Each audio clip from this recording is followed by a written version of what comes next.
We've been, I think, getting closer to that. We've really been clicking at times in the last few games, but I just feel like it just takes one. We get one under our belts, things might start rolling for us, and we can run the table.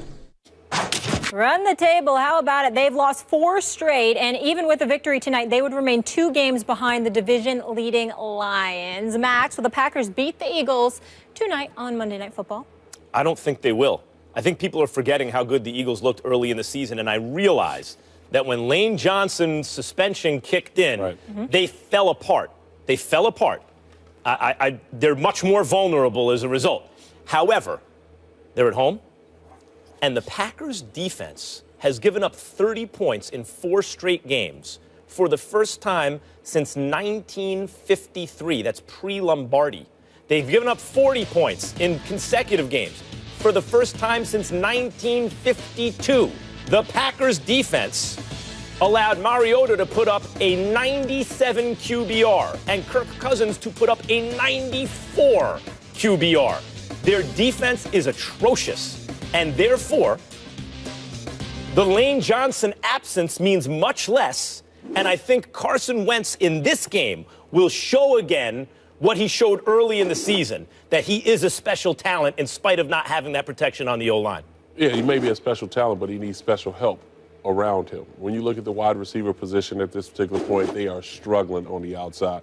Now, I've been waiting for Zach Ertz and Brent Selleck to be a major part in this offense. That's what a West Coast offense is all about, establishing that tight end and then working your way outside. But when you look at the Philadelphia Eagles offense, the thing that I worry about is they have no running back. Matthews will be out this game. Now you're relying on Darren Sproles and Smallwood to run the football. Sproles? Yeah, but you're going to give a 35-year-old running back 20 carries and Darren Sproles, no. Every time they give him the ball, anytime the Giants play the Eagles and they don't throw it to Sproles in the flat, or they don't give it to Sproles, I think as a Giants fan, thank God they didn't give it to Sproles. Westbrook killed the Giants too.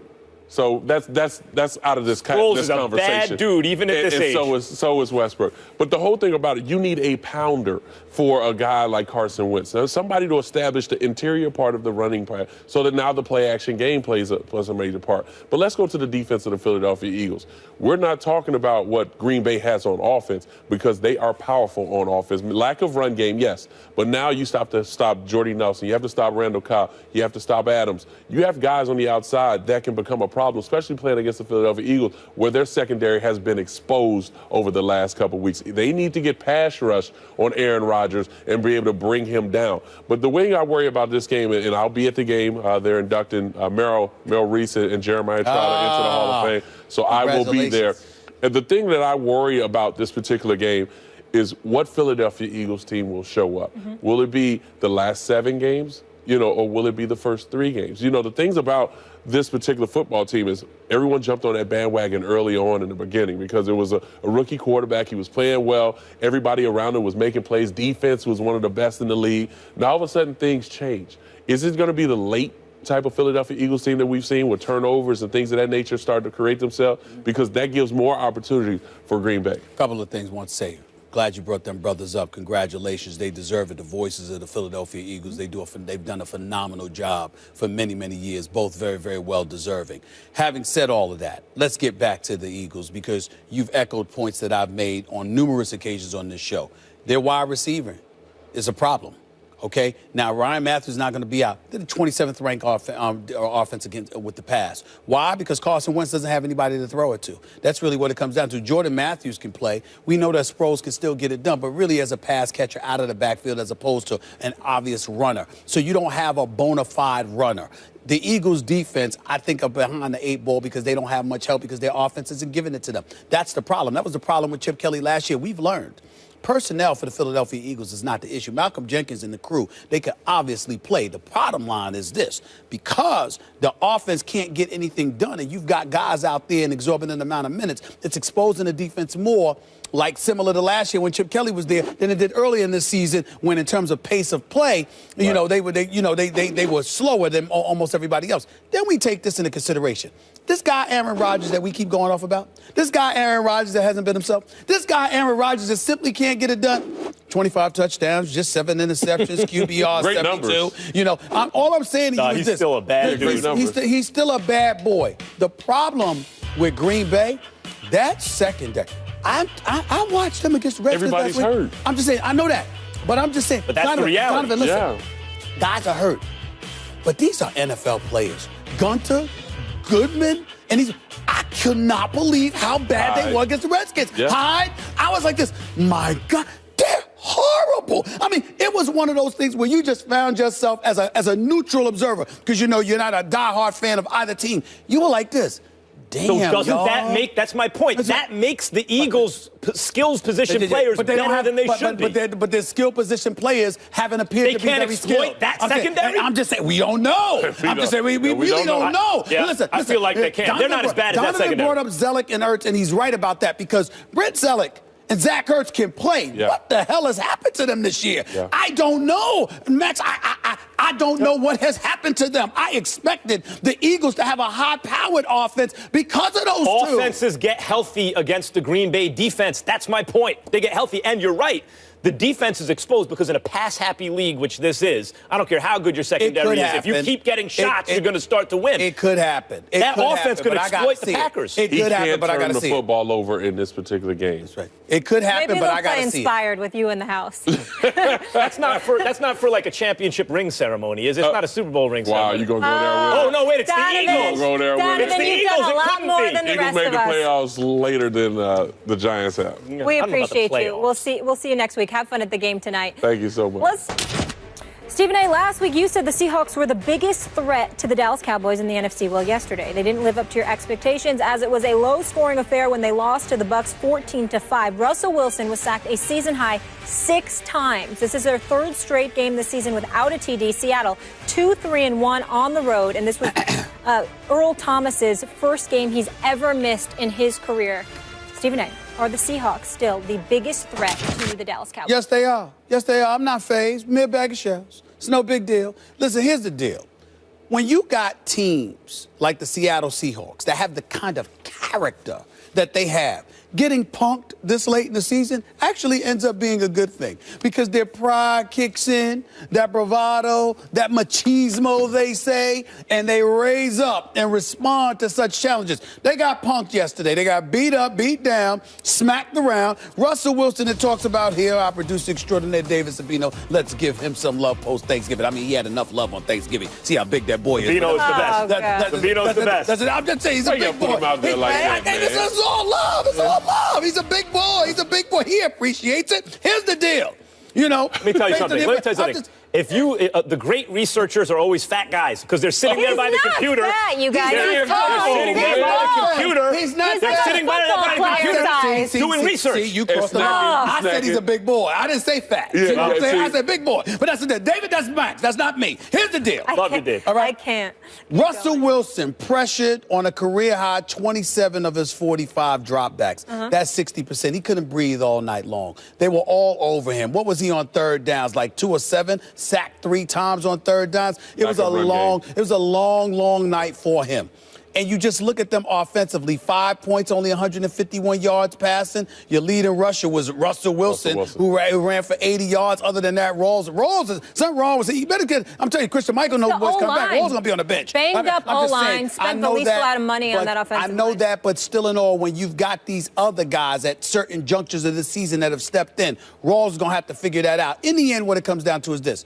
Tampa surprising. Right. Give their defense a lot of love and credit. And Jameis. All right, and Jameis. But the flip side is that Seattle got to get themselves together offensively, and it starts with that offensive line they're going to have to figure out. I believe they will. The thing that I worried about Seattle, and this has been 4 weeks now, we talked about it on my show, McNabb and Custer, 10 p.m. Eastern to 1 a.m. Right. That's a radio show we're talking about? Radio show, channel 80. 10 p.m. to 1 a.m. So you know you don't have to look at the camera. Just in case. Channel 80. Got it. That's all right. I just had to look back and give that eye. You got to throw that eye at them. Just in case people, you know, they're watching. Dancing with the Stars coming up next. Yeah, you might want to tune in. You can get a great insight for the show. But when I look at when I look at the Seattle Seahawks, the thing I worry about is not about Russell Wilson because I think he's getting healthier, and we've seen what he can do if he has to tote the ball. But it's the running game, the lack of running game. Precise was a guy that all of a sudden he came out of nowhere. He's hurt now.